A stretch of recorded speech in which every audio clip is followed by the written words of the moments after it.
Assalamualaikum warahmatullahi wabarakatuh. Alhamdulillahilladzi an'amana bi ni'matil imani wal islam wa nusalli wa nusallim ala khairil anam sayyidina wa maulana Muhammad wa ala alihi wa sahbihi wa barik wasallam. Allahumma inna nas'aluka ilman nafi'a wa rizqan thayyiban wa amalan mutaqabbala amin ya rabbal alamin. Okey, siapa yang ada kitab ni buka muka surat 194. Sebenarnya kita telah masuk ke dalam bahagian yang baru, bahagian yang keempat, tipu daya iblis terhadap orang awam. Jadi orang-orang awam macam kita lah ni, masyarakat-masyarakat macam kita ni, apakah tipu daya yang digunakan pula oleh iblis-iblis ini. Jadi walau bagaimanapun tuan-tuan dan puan, bukanlah tujuan kita belajar ini untuk menyalahkan iblis dan syaitan, tapi kita nak mengambil tahu apakah cara mereka, apakah kaedah dan metod yang digunakan oleh iblis dan syaitan ini, sehingga kita boleh jadi tertipu, terumpan. Dan ini sangat penting. Maklum, kalau kita berperang, kita kena tahu apa dia strategi pihak musuh. Jadi macam tu juga dengan syaitan dan iblis ni, tak pernah jadi kawan kita, tak pernah. Walaupun dia dapat gelaran Qarin, Qarin itu maksudnya kawan kita. Dia memang kenal kita luar dan dalam. Lahir sahaja anak manusia ini, dia pun akan lahir sama. Dan itu dia assign untuk jadi kita punya bodyguard. Okey, bodyguard, dia tengok depan, belakang, kiri, kanan, dia tahu dia adalah pakar pada diri kita. Jadi siapa kita? Nama rohani, pakar rohani. Bukan pakar rohani jiwa tu. Rohana, pakar kepada rohana. Jadi mana-mana syaitan, bila dia nak menyesatkan kita, dia akan merujuk kepada pakar-pakar ini yang kita panggil Qarin. Sebab tu penting untuk kita mengetahui strategi, metod mereka, perancangan mereka. Alhamdulillah, bulan Ramadan kita tahu bahawa syaitan itu dibelenggu. Wasul silatis syayatin ataupun wasuffidatis syayatin atau kama qal, bermaksud syaitan-syaitan itu terbelenggu. Terbelenggunya syaitan, maka para ulama mentafsirkan dalam 3 wajah ataupun 3 bentuk. Pertama, syaitan yang chief, yang besar-besar tu, yang dia steering committee. Steering committee je yang kena belenggu. Tapi yang working committee, yang operational committee masih aktif. Okey, itu pandangan yang pertama menurut Imam Al-Qurtubi. Yang kedua, dikatakan syaitan dibelenggu itu adalah kerana syaitan tidak boleh menembusi ataupun tidak boleh mempengaruhi mana-mana individu Muslim yang dia benar-benar taatkan Allah, berpuasa kerana Allah, menjaga adab-adab puasa dan adab-adab Ramadan.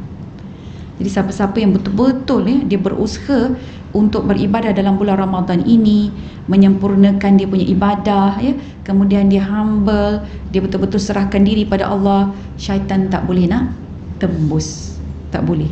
Kemudian yang ketiga, disebut seperti itu belenggunya syaitan kerana bulan Ramadan ini rahmat Allah sangat banyak.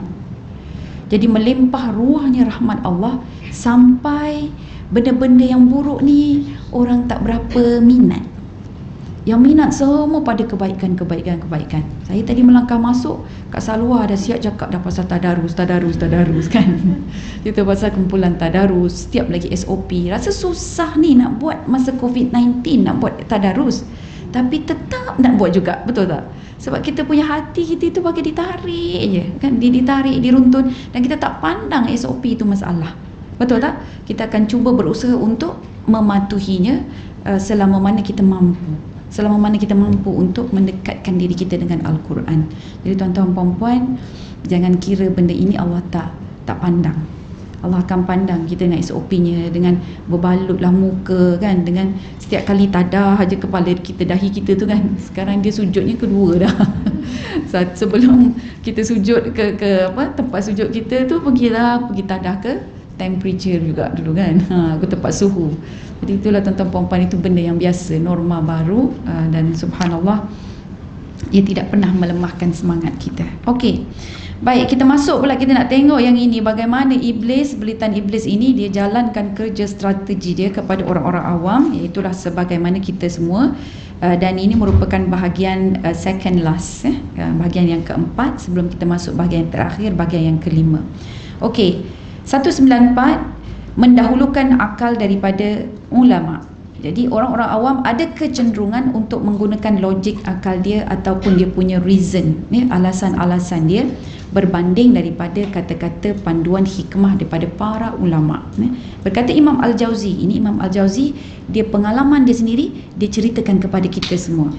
Wa minal awami may yarda an aqli nafsihi fala yubali bi mukhalafatil ulama famata khalafat fatwahum aradahu akhadha yaruddu alaihim wa yaqdahu fihim wa qad kana ibn Aqil yaqulu qad ishtu hadhihi as-sinin falau adkhaltu yadayya fi san'ati sani'in laqala afsadtaha alayya falau qultu ana rajulun alim laqala barakallahu lak fi ilmika laisa hadha min syughulika hadha wa syughluhu amrun hissiyun law ta'ataituhu fahimtuhu walladhi ana fihi minal umuri amrun aqliyun fa idza aftaituhu lam yuqbal. Okey, jadi kata Imam Ibn Jauzi, dia memetik beberapa pengalaman ulama yang berhadapan dengan orang awam. Apa maksudnya? Di antara orang awam ni ada yang mementingkan akal dia sendiri, logik dia sendiri berbanding dengan pandangan ulama. Selagi fatwa para ulama bertentangan dengan kepentingannya, dia akan segera menyanggah-nyanggah. Jadi dia nak ulama-ulama ini kena ikut apa yang dia rancang. Jadi ini berhati-hati ya, penasihat-penasihat syariah macam tu selalu ya dipergunakan. Okey, malah mencela ulama tersebut seandainya mereka tidak mahu mengikut mereka. Ibnu Aqil berkata, telah sekian tahun aku menjalani hidup ini. Seandainya aku memasukkan kedua tanganku ke dalam satu bekas yang dibuat oleh seseorang, tentu dia akan berkata kepadaku, kau telah merosakkan bekas ini. Jika aku berkata, aku ini adalah orang yang berilmu, aku tahulah, kan? Maka dia pun akan berkata, semoga Allah memberkati ilmumu, tapi ini bukan kepakaranmu. Kepakaran pembuat barangan tadi merupakan sesuatu yang bersifat konkret. So dia merasakan bahawa kepakaran dia, ilmu dia, pengalaman dia itu konkret, tak boleh diubah-ubah. Jika aku menekuni kerjanya itu, aku akan memahaminya. Jadi ulama ni kata sebenarnya konkret pada dia, tapi pada dia boleh faham dan dia boleh adjust according to the hukum lah. Okey, sedangkan bidang kepakaranku adalah berkaitan dengan unsur akal. Sekiranya aku memberikan kepadanya fatwa, boleh jadi fatwaku tidak diterima. Yang ini banyak tuan-tuan perempuan, banyak sangat. Sebab dia dalam bidang dia kan, mungkin dia dalam bidang bisnes, dalam bidang itu bidang ini. So ni ustazah ni, ustazah ni bukannya tahu sangat urusan-urusan ni kan. Ustazah kena buat macam ni je. Jadi dia yang ni tak payah ambil tahu. Kan, jadi yang tu yang boleh menimbulkan masalah kekeliruan di kalangan masyarakat. Yang ini iblis suka sangat. Syaitan suka sangat. Sebab lagi keliru, lagi kita was-was. Lagi kita ragu, lagi seronok dia. Sebab bila dah was-was, ragu-ragu, keliru, kita jadi malas. Malas nak buat, biarlah. Ataupun kita duk sibuk melayan ragu-ragu kita saja. Okey. Baik tuan-tuan dan puan-puan. Sebab tu kalau kita nampak sesuatu benda ni tak kena pada kita, kalau tak boleh kita nak ubah, tinggalkan je. Fa idza khatabahumul jahiluna qalu salama. Nampak je orang macam ni jahil sangatlah. Kita dah menasihatkan dia kan, dah bagi tahu pada dia, kita ni orang awam juga, tapi sebab kita datang mengaji dekat Masjid Al-Falah ni, dia tahulah sikit-sikit kan. Dah bila bagi tahu kat dia, dia pula lebih-lebih kan. Tak apa, fa idza khatabahumul jahiluna, bila kita cakap-cakap dengan dia, dia kata lah kau pun sama je dulu, dia kata. Bagi macam-macam alasan kan. So bye-bye je, qalu salama. Dan inilah belitan iblis. Dia nak kita bertentangan dengan pandangan ulama. Kalau yang lepas ulama dengan ulama, dia pergi apa orang kata, temukan dia digaduhkan, dilaga-lagakan. Dia nak kita pun dilagakan dengan ulama. So contohnya dia akan sebut ulama tak faham. Ulama ni tak faham isu rokok. Alah, ulama tak faham. Memanglah dia tak merokok, bukannya dia tahu kalau dia merokok dia pun sama macam kita. Bukan duit dia pun. Dia dah mulalah kata-kata itu, alasan-alasan seperti itulah. Dan dia pun sebut awak bukannya ada pengalaman. Memang kalau lagi tengoklah pula lebih junior. Awak mana ada pengalaman, dia kata. Dan dia rasa memang awak tak rasa, memanglah boleh cakap je. Itu alasan dia antara lain. Ini bahasa-bahasa yang Ibnu Al-Jauzi tulis, tapi kita terjemahkan kepada bahasa USJ lah. Ya. Dan dia kata apa? Tak rasa, memang boleh cakap je lah. Cakap je lah, dia kata. Tak kena pada batang hidung sendiri, mudahlah nak bagi hukum. Kita tengok nanti macam mana keluarga dia. Kita tengok nanti macam mana dia. Dia macam tu. Dia macam dah mula menyumpah-nyumpah dan sebagainya. Syaitan suka sangat. Okey. Tengok syarah dan tahqiq. Maksudnya daripada sini dijelaskan lagi. Saya cuma bagi kesimpulan dan juga penjelasan secara umum. Mari kita lihat pula apakah yang dihuraikan oleh oleh Dr. Zahruddin, ya. Dia kata ada di antara orang awam yang berjaya ditipu oleh iblis dengan mendahulukan akal fikirannya daripada fatwa alim ulama. Mereka menganggap bahawa dirinya sahajalah yang benar dan betul. Okey, dan dia nampak ulama-ulama ni ulama-ulama sebagai kolot dan tidak benar. Memang ada istilah-istilah itu yang dicampak kepada ustaz-ustazah. Oh, itu ustaz-ustazah kampung, dia kata. Memang ada tuan-puan, ya. Alright. So, tapi memang pun kadang-kadang ustaz-ustazah tu betul-betul kampung. Dia datang daripada kampung. Mungkin pemikiran dia yang betul kampung. Ada juga, ya. Tapi ada yang dia memang benar-benar telus, ya. Okay, itu ustaz-ustazah lah, bukan ulama. Bila saya sebut ustaz-ustazah, dia bukan ulama. Ini cuma pendakwah dan penyampai saja. Okey, dan dia rasa apa? Jika sesuatu hukum itu tidak kena dengan dirinya atau dirasakan hukum itu tidak menyebelahinya, mereka akan terus mencari jalan lain dengan menggunakan akal fikiran semata-mata demi keuntungan diri sendiri. Okey. Kenapa ada panel syariah ni? Sebab supaya orang datang percaya. Tengok tuan-tuan Dobi kan? Dobi tu, mana Dobi yang tulis halal, kat situlah ramai. Dia menggunakan tulisan halal tersebut. Dijamin halal, kan? Yang halal tu dia nak sebut sabun lah. Tapi yang sebelah tu tak ada pun sebut, kan? Tak siapa yang masuk. Sebab memang perkataan halal tu sangat, apa orang kata tu, menguntungkan. Okey. Sehingga sanggup mengenepikan pandangan dan fatwa alim ulama yang lain. Apa yang difikirkan benar akan terus dirasakan benar sekalipun dia bercanggah dengan ulama dan juga agama. Saya ada jumpa dia dengan seorang ni. Bila saya sebut salah satu bab ni, pelaburan yang tini ni, saya dengan suami lah, saya kata kita tak setuju ni. Kenapa? Dia tetap juga nak cari benda tu boleh, nak dibolehkan juga. Saya kata kalau macam ni saya tawakuf lah, saya tak berani nak teruskan, saya kata. Sebab bila kita tengok dia punya sumber-sumber dia dan sebagainya, kita study sikit, kan, hati kita sendiri dah nampak dah macam tak boleh lah ni, cuak lah, kan. Jadi tu yang kita tinggalkan saja. Tapi still ada kata saya tak boleh terima lah, boleh ni. Sebab still nak kata boleh juga. Okay. Dan ada juga setengah orang awam, dia menganggap bahawa ulama tidak berhak untuk menasihati dalam hal duniawi. Ini fahaman sekularisme, ya? Okay, yang memang telah dirancang di satu agenda. Dia nak membuatkan kita ini dengan dunia mesti berpisah. Benda itu kena berbeza, dia kata. Padahal sebenarnya Islam itu syumul, kan? Okey. Mereka menganggap bahawa pihak yang terlibat dalam bidang seni bina hanyalah kontraktor, pekerja kontrak dan arkitek. Ulama tidak berhak untuk menasihati mereka dalam bidang ini. Ya. Sedangkan dalam Islam, untuk membina sebuah binaan pun telah ditunjukkan garis panduannya. Contoh, bagaimana membina kedudukan binaan supaya tidak membelakangi kiblat, terutama tandas dan lain-lain.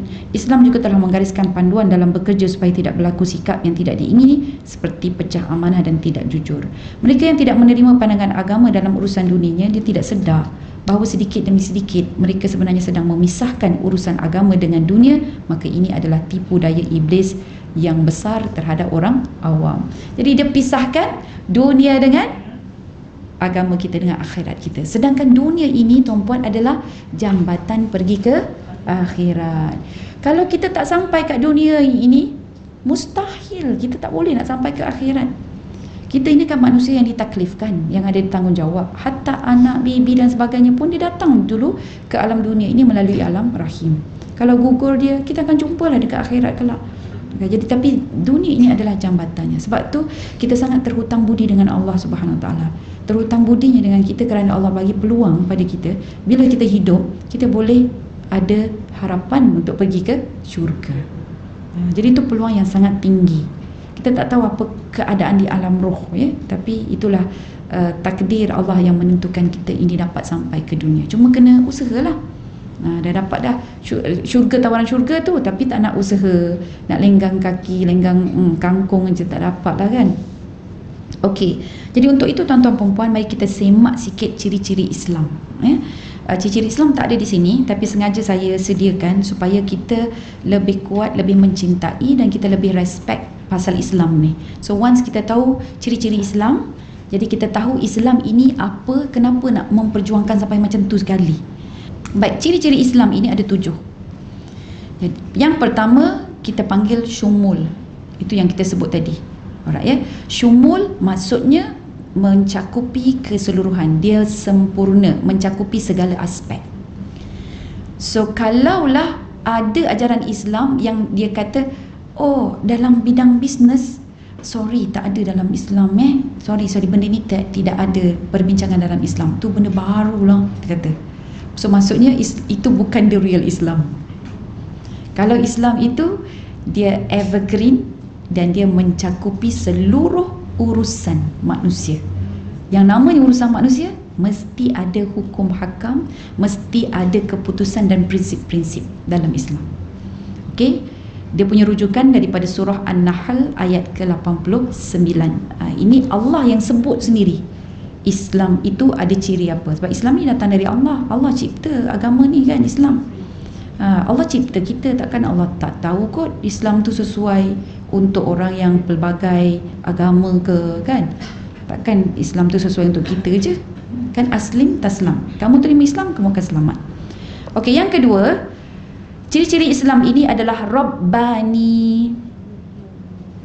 Maksud Rabbani, semua sistem dalam Islam itu ditetapkan oleh Allah Jalla wa'ala.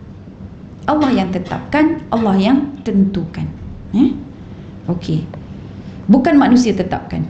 Sebab tu solat subuh kita 2 rakaat dulu, kini dan selamanya. Tak boleh ada siapa pun nak mengubah jadi 3 rakaat lah pula.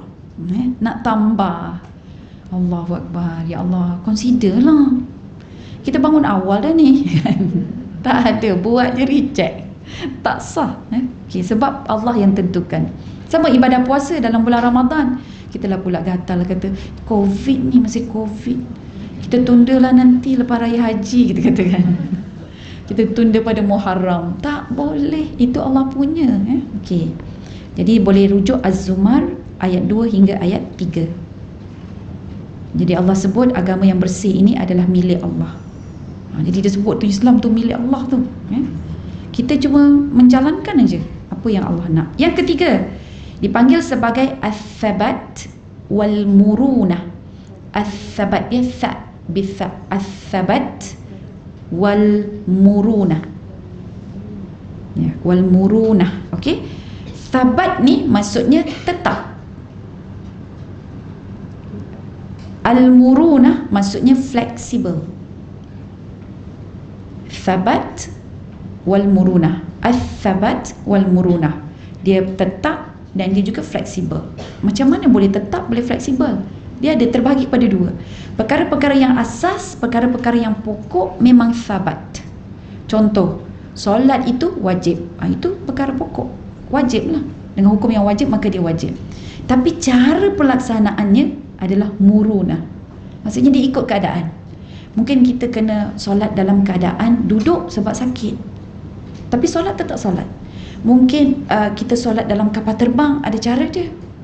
Mungkin solat dalam keadaan baring, solat kita di jamak kosorkan.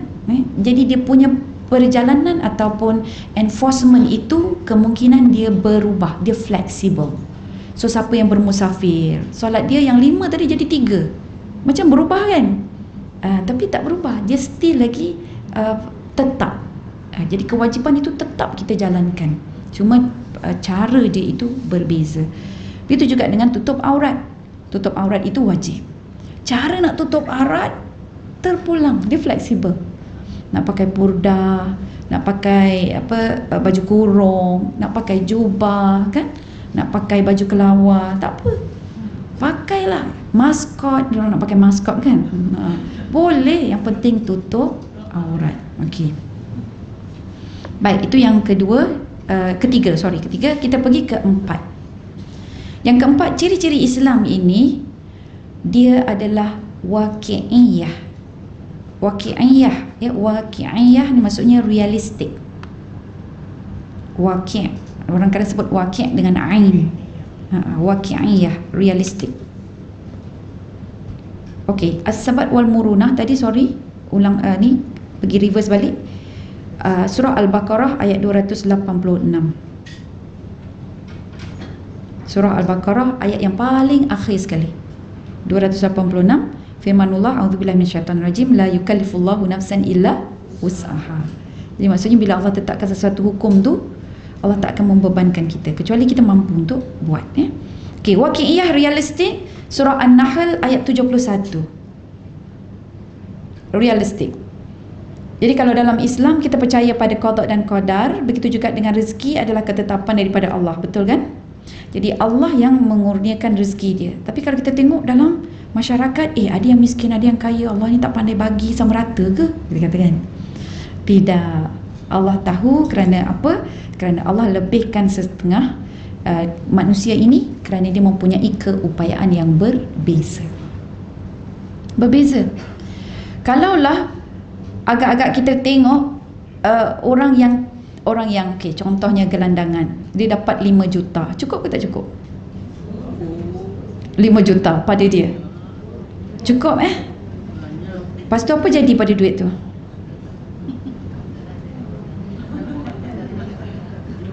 Kan? Dia faham tak? Bagi pula kepada orang yang sentiasa mengimarahkan contohnya masjid, 5 juta tu dia tahu tak nak buat macam mana? Beza tak dengan cara orang dua pihak ni? Cara beza tak? Beza. So cara pengurusan berbeza. Sebab tu Allah dia tidak akan menzalimi kita. Jadi kalau misal kata Allah kita tengoklah, kenapalah rezeki kita payah ni, susahnya nak dapat ni, macam tergantung-gantung aja. Ada ni tapi kenapa tak dapat-dapat? Kita rasa macam tak lancar lah, tersekat-sekat lah. Selain daripada kita tengok amalan kita balik, kita kena bersyukur. Sebab sebenarnya Allah sedang melindungi kita daripada menzalimi diri sendiri. Sebab takut bila kita dapat nanti kita dah jadi kita membazir dan kita mungkin tak ingat nak menyimpan dan sebagainya, macam-macam lah. Okey. Sebab tu selain daripada kita cek balik, mungkin kita ada silap, ada dosa, yang tu penting. Satu lagi, syukur. So, sebab tu sabar, syukur, dia selari. Okey. Surah An-Nahl ayat 71, Allah sebut apa? Dan Allah lebihkan sesetengah kamu daripada ke atas yang lain. Jadi maksudnya memang Allah plan. Jadi tapi ini adalah waqi'iyah, realistik. Plan Allah berdasarkan realistik dan keperluan. Yang kelima adalah tawazun. Itu ciri-ciri Islam. Tawazun. Tawazun maksudnya adanya keseimbangan. Keseimbangan dunia dan akhirat. Okey. Surah Al-Jumu'ah ayat 9 hingga 10. Adanya keseimbangan antara dunia dan akhirat. Timbangan apa yang kita buat dunia adalah untuk akhirat, ya. Di mana Al-Jumu'ah ayat 9 hingga 10 kita dianjurkan supaya segera solat bila mendapat seruan solat, dan bertebaranlah mencari kurniaan Allah, serta ingatlah Allah sebanyak-banyaknya.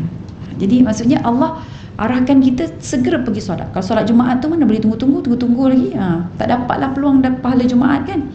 Okey, dia bertukar jadi pahala biasa je, solat Zuhur. Bersegera. Kemudian selepas solat itu bertebaran kamu. Allah arahkan kita bertebaran. Pergilah cari kurniaan Allah. Meaning that rezeki Allah ni banyak melambat atas dunia ni. Kan? Dan waktu kita mencari itu, still masih ingatkan Allah, ya. Okey. Itu tawazun. Next adalah yang keenam. Ciri-ciri Islam adalah alamiyah. Islam ini dia bersifat universal. Semua orang boleh pakai. Kalau dia tak nak masuk Islam, tak apa, tapi hiduplah cara Islam. Guna sistem Islam. Guna sistem perbankan Islam, sistem kenderaan Islam, sistem apa-apa jugalah. Kan muamalahnya Islam, nikahnya Islam, kan. Tapi dia akan gugurlah, tak adalah yang mana yang dia kena wajib macam puasa apa semua, kan. Dia tak akan dapat lah. Sebab bila Islam ini dia tiket. Islam ni, akidah ni dia macam tiket. Tiket untuk dia pergi ke syurga. So kalau dia tidak mengucap syahadah, dia cuma dapat kebaikan dan manfaat di dunia saja. Bila dia berpuasa, dia ikut kita berpuasa, yang dia dapat adalah faedah di dunia ini. Sehatnya dia, lemaknya pecah kan, slimnya dia dapat.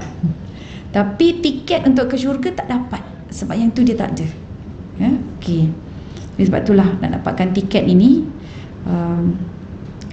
kita yang dah dapat tiket ni kena jaga betul-betul, jangan sampai kehilangan tiket itu. Dan mereka yang tak dapat tiket ni, kita doakanlah supaya mereka dapat. Okey, surah Al-Anbiya ayat 107. Okey, itu dalil dia. Firmanullah, wa ma arsalnaka illa rahmatan lil alamin. Tidak aku utuskan engkau wahai Muhammad kecuali menjadi rahmat, okey, kasih sayang kepada seluruh alam. Okey. Last sekali, yang ketujuh, Islam ini dia bersifat sederhana, wasatiyah. Wasatiyah, yang kita selalu dengar kan, agama wasatiyah ni, sederhana. Selama mana kita menjalankan Islam dengan sempurna, kita adalah wasat. Maksudnya sederhana. Kita tak akan melampau punya. Bukan bermaksud kita solat 5 waktu kita adalah pelampau. Tapi bila kita menyempurnakan 5 waktu itu, itulah kita sederhananya kita. Puasa bulan Ramadan seluruhnya 30 hari ni, itu teroris kata kan. Dah melampau dah tu. Teroris pengganas dah melampau-lampau dah. Tak. Apa juga yang Allah suruh, 5 kali sehari solat, tutup aurat, expose kalau perempuan muka dengan tapak tangan sahaja, ibadahnya dalam bulan Ramadan, haji pada bulan haji, yang itu sudah wasatiyah. Jangan pula kita memandai-mandai, kita kata solat 5 waktu ni banyak sangat lah, solatlah 3 je, dia jadi Syiah dah tu kan. Syiah tu wasatiyah kita katakan. Kalau buat 3 je wasatiyah lah tu, kita kata. Lepas tu pakai tudung, pakai tutup aurat sekerat jadi yang tutup. Wasatiyah. Salah pemahaman tersebut. Sebab Islam itself keseluruhannya memang dah wasatiyah. Itu ciri-ciri dia. Maksudnya Allah yang tahu, Allah yang decide dia wasatiyah ke tak untuk kita, bukan kita yang decide. Kalau kita yang decide puasa ni, kita nak setengah hari je semua kan? Wasat setengah hari kan. Tapi tidak, akhirnya bila kita tengok pun, bila puasa intermittent fasting tu kan, sampai 15 jam kadang-kadang untuk dapatkan dia punya impak dan kesan. Kita 12 jam je. 12 jam aja, subhanallah. Okey. Wasatiyah sederhana, tidak melampau, dan kita juga tidak mengurang-urangkan. Okey, dalam surah Al-A'raf ayat 31. Sesungguhnya Allah tidak suka orang yang melampau batas. Jadi Islam yang kita ada ini tidaklah melampaui batas. Baik, kembali ke muka surat 197. 197 Baik, persoalan dia, okay, adakah orang awam ini tak boleh berbeza pandangan dengan para ulama ni? Kita nak ikut aja ke kata ulama? Tak semestinya. Sebab di situ ada 2 perkara yang perlu kita ambil tahu. Yang pertama, jikalau terdapat satu-satu kesalahan di kalangan ulama ini, ataupun pandangan ulama ini, maka orang awam berhak untuk tidak sependapat. Berhak. Okey, sebab ulama pun manusia biasa yang melakukan kesilapan kan. Okey, tapi sekarang ni masya-Allah orang awam dia sangat bijak. Ramai yang sopan, dia terus DM lah, PM lah kan. Jadi dia tidak memalukan. Itu adab yang sangat baik. Dia DM, PM, dia bagi tahu, dia terangkan, betul ke ustaz macam ini, ustazah betul ke begini kan. Melainkan kalau pendakwah tu sendirilah yang memaparkan kan. Kan dia yang expose, dia tu hal dia lah. Okey. Next, yang kedua, dibenarkan bagi orang awam hendak bercanggah dengan ulama apabila sesuatu perkara itu tidak nyata, tak jelas. Jadi bila tidak nyata, maksudnya macam ada beberapa pandangan. Contohlah nak bayar zakat ni kan. Kalau zakat mazhab Syafi'i, dia kena bayar guna beras tau, guna makanan asasi. Tapi kita bayar guna duit je kan. Itu ikut mazhab lain tu, ikut mazhab Hanafi. Okay, so kalau macam tu, contohlah ulama ni sebut, okay, kita guna guna duit. Jadi yang kita tak selesa. Bila kita tak selesa, tak apa, tak nak ikut pun tak apa, kita bayarlah guna beras, makan asasi. Kita pergi jumpa orang yang susah tu kan, kemudian kita bagi beras. Ataupun terus jumpa dengan pusat zakat, terima tak beras daripada kami, kita nak buat ni, tak ada masalah. untuk berbeza. Cuma orang awam tersebut mestilah faqih juga, kan? Maksudnya dia tahu dan dia ada rujukan dia yang yang muktabar juga. Dan dia bukan hanya mendengar setengah daripada perkataan ulama lepas tu mengkritik tanpa dia dengar sehabisnya. Okey, baik. Next adalah ingatan. Ingatan untuk semua pendakwah ini dia kena menerima. Saya tak nak sebut ulama lah, pendakwah especially kena menerima. Sebab biasa kalau ulama ni dia akan terima. Kalau ulama sifat dia akan menerima. Sebab ulama dia tahu, dia menerima kalau dia silap. Imam Syafi'i pun macam tu juga kan, kalau dia silap minta dibetulkan. Dan dia kata kalau nampak pandangan dia itu ada kesalahan dan engkau jumpa pandangan yang lebih baik daripada ini, maka tinggalkanlah pandanganku. Jadi itu dia dah sebut. Ulama dia punya perangai macam tu. Tapi yang dalam semak ni minta maaf sebut, jadi kenalah belajar untuk terbuka hati, ya. Pendakwah-pendakwah kita ini harus terima, bersedia untuk menerima teguran. Dan tak menang pun tak apa. Kalau rasa macam kena fikir dulu, diam dulu, tak apa. Oh ya ke, kan? Alright, sebab kadang-kadang orang awam ini dia belajar banyak daripada ramai ustaz, daripada ramai guru, betul tak? Jadi dia dah dapat banyak input. Bila dapat banyak input, yang mungkin yang pendakwah satu-satu ni dia hanya satu, dia dengan alam dia dengan dunia dia. Jadi dia pun tak dengar pendakwah-pendakwah lain punya ceramah, tak dengar kupasan itu. Jadi mungkin dia ketinggalan, ya. Okey, masya-Allah. Kemudian yang kedua, perkara yang perlu diingati adalah bermuzakarah lebih baik daripada berdebat. Elakkan debat, ya. Tapi jangan elakkan Samsul debat. Samsul debat banyak input yang bagus, ya. Okey, elakkan berdebat, berselisih faham, nak menang, tapi hangatkan muzakarah. Bila muzakarah ni diorang mempunyai specialization masing-masing. Jadi macam tu kita boleh dengar dan nampak idea yang dilontarkan. Dan bila nampak idea-idea yang dilontarkan, okey begitu begini, so kadang-kadang kita nampak kesimpulan itu sendiri, ya. Okey, kita boleh buat kesimpulan sendiri. Jadi muzakarah itu lebih baik dan dianjurkan muzakarah tertutup yang dihadiri oleh orang-orang yang terlibat sahaja untuk mengelakkan rasa bangga dan riak, ya. Tapi pada saya, seandainya memang keadaan pada waktu itu memang memerlukan muzakarah terbuka, tak ada masalahnya bila kita buat muzakarah secara terbuka. Contohnya Menteri Agama kita cerita pasal vaksin aja, dia pergi himpunkan berapa orang? 10 panelis. Forum yang kali pertama lah rasanya ada 10 panelis, nama forum. Yang baru-baru ni ada 15 orang tak silap saya, kan? Jadi dia pun himpunkan. Jadi dia ambil pandangan dan butiran daripada ke-15 ini. Itu nampak keberanian, dan pada saya ini sangat bagus kerana masyarakat Malaysia kita ini perlu ada budaya berani mengutarakan pandangan. Masyarakat Malaysia kita, khususnya anak-anak Melayu, bila tanya dalam kelas, faham tak? Ada soalan? Semua senyap. Jadi kena dah dibiasa-biasakan dia bercakap. So kalau ada yang bercakap je masing-masing, okay, sibuk lah nak balik dah ni, kan? Macam tu, Masya-Allah. Okey, next yang ketiga adalah setiap perbezaan pandangan itu mestilah melalui adab, ya, dan cara yang betul seperti mana yang telah ditetapkan oleh Islam, tanpa menjatuhkan kredibiliti masing-masing, ya. Okey. Kemudian bercanggah pendapat tidak salah, tetapi menjadi sesuatu yang salah jika kita menghentam, ya. Kita menghentam, kita menghina, sehingga kita pun orang kata, dengan kata lain, membuatkan orang-orang macam kalau netizen, ya, netizen pun terkait sama menghentam-hentam. Jadi jangan adalah sampai ada perasaan dendam dan sebagainya di kalangan kita. Okey. So next, bab yang ke-32. Bab yang ke-32, apa dia lagi? Berlitan tipu daya iblis. Dia mengutamakan orang yang zuhud berbanding ulama. Okey, apa beza tu zuhud dengan ulama?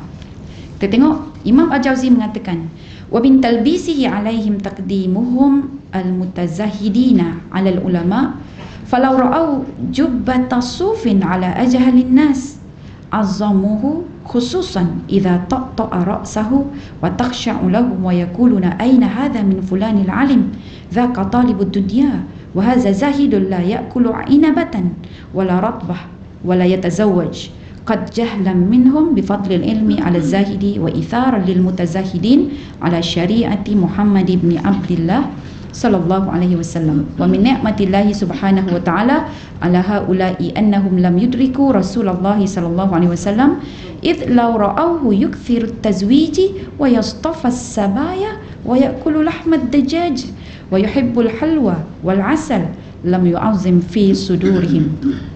Okey, belitan iblis ini dia akan memesongkan perhatian orang awam untuk menghargai dan memuja orang yang zuhud lebih berbanding daripada orang yang alim. Ya, sebab kita lebih kepada apa yang kita nampak pada mata, kan. So apa yang kita nampak itulah yang kita percaya, macam tu. Okey. So itu belitan tipu daya iblis. Now, apakah mafhum atau maksud dia ni? Di antara muslihat iblis terhadap orang awam ialah mereka lebih mengutamakan orang-orang yang nampak zuhud berbanding ulama. Andai ada seseorang yang memakai baju bulu tebal, biasa bulu tebal ini adalah orang-orang yang dia zuhud lah. Ya, zuhud itu dia tidak nampak mementingkan dunia. Jadi dia cukup apa yang ada, macam tu. Muncul di hadapan orang-orang jahil, maka mereka akan memuja dan menyanjunginya. Apalagi jika orang yang zuhud itu memakai baju tebal, yang memakai baju tebal itu selalu mengangguk-anggukkan kepalanya dan pura-pura khusyuk di hadapan mereka. Maksudnya tak cakap apa-apa, nampak tawadu, sangat tunduk aja. Bahkan mereka berkata, dari ceruk manakah datangnya orang yang berilmu ini yang hanya mencari keduniaan? Jadi dia bandingkan, tengok orang zuhud ni senyap aja. Orang yang berilmu ni, ya Allah Tuhanku, datang dari mana, ceruk mana lah ni, dia lupa diri lah kot, dia katakan. Sedangkan orang ini adalah orang zuhud yang tidak makan yang kering maupun yang basah serta tidak menikahi wanita. Jadi dia tengok dia punya lifestyle, tengok Masya Allah, lifestyle dia bagusnya, zuhudnya, kan. Tengok dia pun tak kahwin, makan daging pun tak, makan minum air putih je, dia katakan. Mereka berkata seperti itu kerana mereka memang tidak tahu kelebihan orang yang berilmu daripada orang yang zuhud. Sehingga mereka lebih mengutamakan orang yang zuhud daripada orang yang mengetahui syarak Rasulullah sallallahu alaihi wasallam. Antara nikmat Allah Subhanahu wa taala kepada mereka adalah mereka tidak hidup sezaman dengan Rasulullah sallallahu alaihi wasallam. Jadi itu mereka mungkin tak nampak cara Nabi. Kalaulah, ni kata Imam Ibnu Jauzi, kan, kalaulah mereka melihat Nabi berkahwin bukannya 1, 2, 11 cik. Kan. Memilih batu permata, tengok tu, Nabi boleh menjanjikan batu permata, cincin lah, gelang lah kepada siapa-siapa yang Nabi nak janjikan. Makan daging ayam, Nabi makan daging ayam. Menyukai manisan dan madu. Tu asyik tanya je, ada tak manisan? Ingat tak cerita yang isteri Nabi dia main-mainkan Nabi, dia macam boykot Nabi sebab suka sangat minum manisan. Sudah pasti Nabi juga tidak diagungkan oleh mereka. Kata Imam Ibnu Jauzi. Subhanallah. So we have to be careful lah dengan apa yang kita lihat. Tengok balik apa yang diajar oleh Rasulullah sallallahu alaihi wasallam. Baik, syarah dan tahqiq dia. Ada di antara orang awam yang ditipu oleh iblis kerana mendahulukan orang yang berpenampilan seperti zuhud berbanding ulama.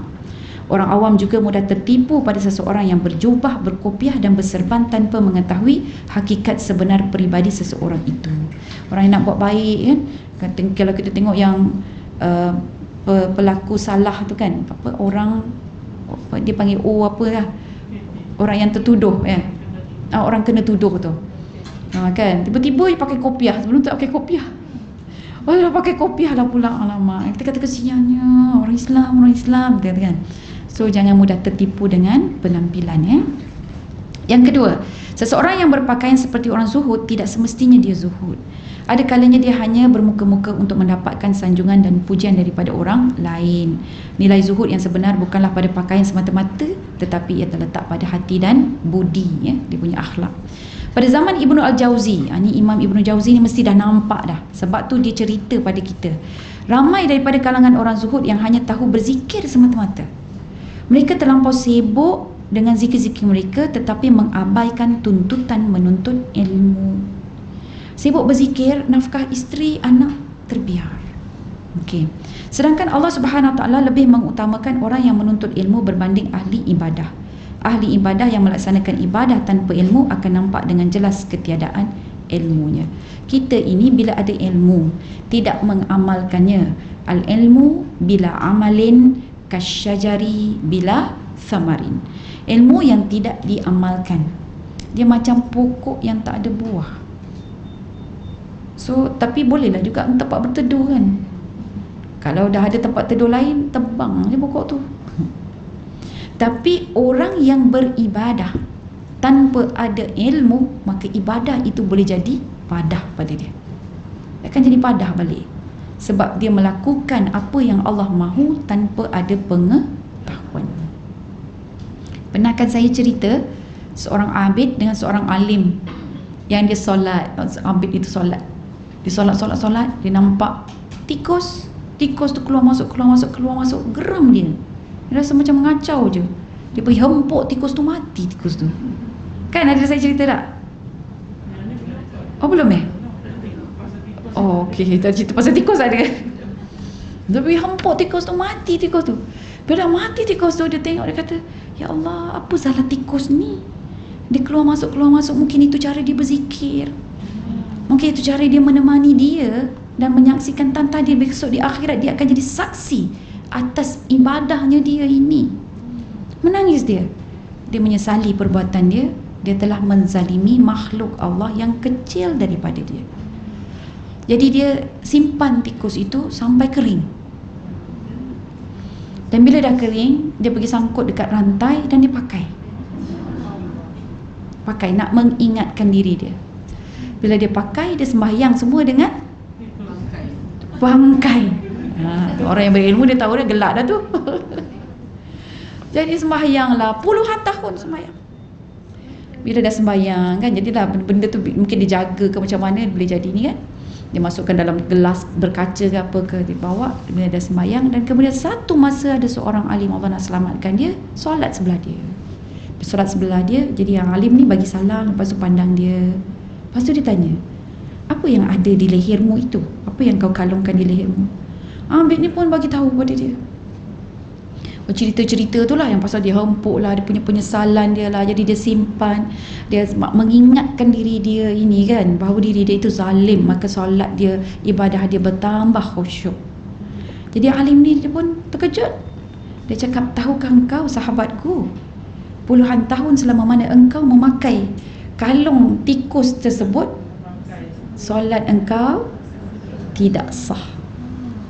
Nampak tak? So, jadi maksudnya ibadah kita bukan main rasa. Dia tak boleh rasa. Jadi dia kena ikut spesifikasi yang diberi oleh Allah Jalla wa'ala. Sebab tu penting sangat ilmu ni. Penting. Ilmu berkenaan dengan hukum hakam kan. Jadi untuk kita buat preparation ni, sebelum kita masuk Ramadan, antara the best preparation kita dalam bulan Ramadan ada 3. Yang pertama adalah ilmu. Kemudian yang kedua adalah berkaitan tentang doa kita kepada Allah. Dan yang ketiga adalah taubat. Okey, 3 tu taubat. Baik, Masya Allah. Inna lillahi wa inna ilaihi raji'un. Saya umumkan kita ada berita tidak baik ya. Puan Siti Hawa binti Yusuf telah kembali ke rahmatullah pada pagi ini. Ila hadratin Nabi Mustafa Rasulullah sallallahu alaihi wasallam wa ila alihi wa ila arwahi Siti Hawa binti Yusuf. Al-Fatihah. Bismillahirrahmanirrahim.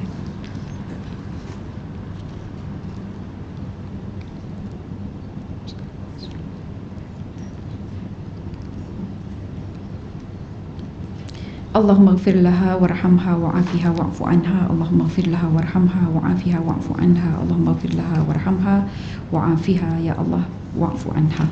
Jadi mudah-mudahan Allah menempati roh Puan Siti Hawa binti Yusuf ini bersama dengan para salihin yang mencintai Allah dan Allah juga mencintai beliau ya. Okey. Baik, boleh kita teruskan?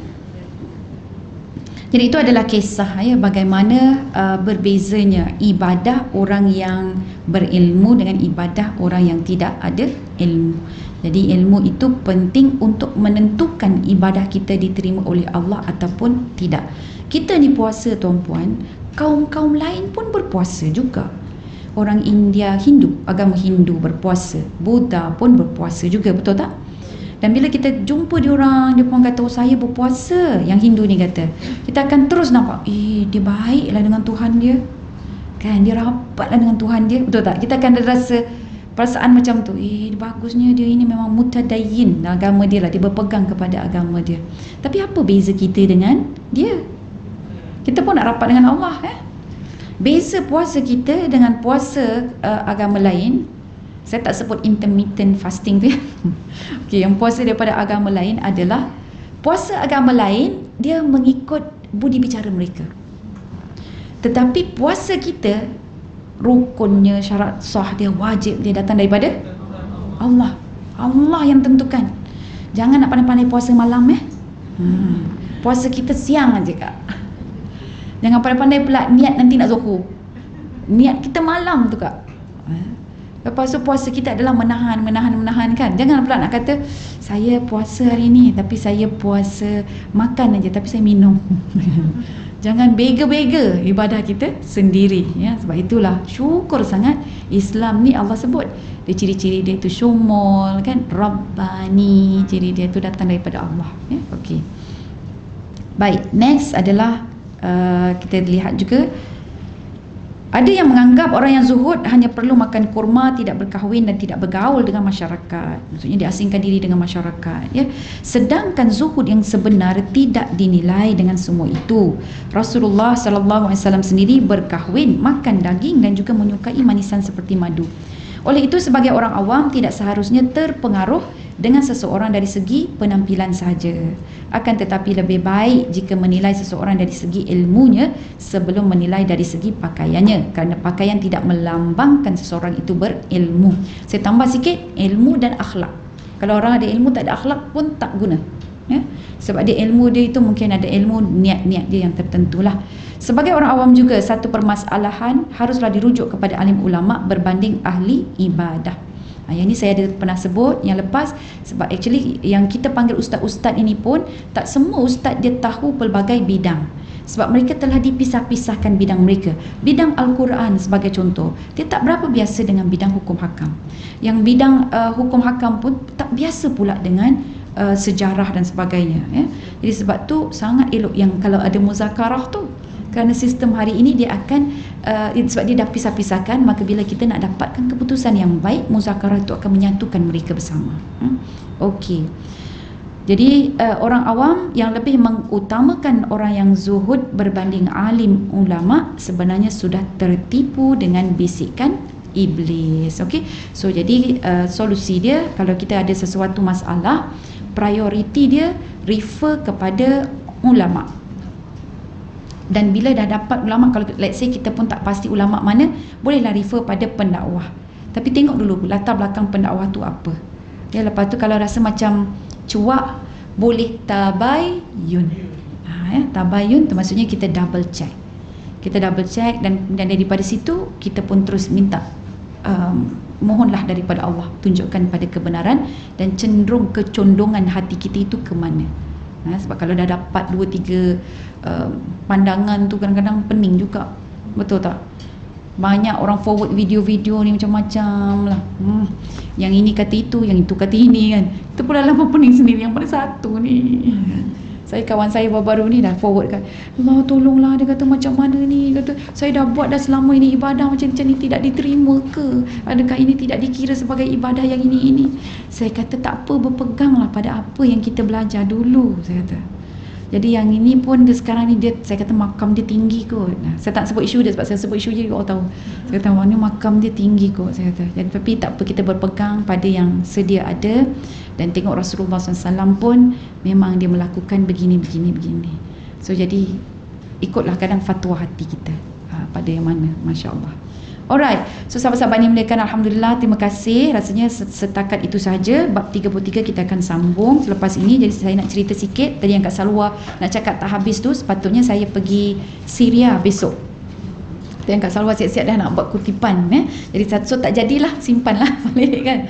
Saya kemungkinan diberikan kita bagi masa dalam 5 hari. Diorang bagi 5 hari. So kalau tidak ada respon balas, untuk mendapatkan permission lah, visa dan sebagainya untuk pergi. Kalau tak dapat juga, maka kita punya misi Syria akan dibatalkan. Jadi kita cuma kirim sahajalah duit daripada sini.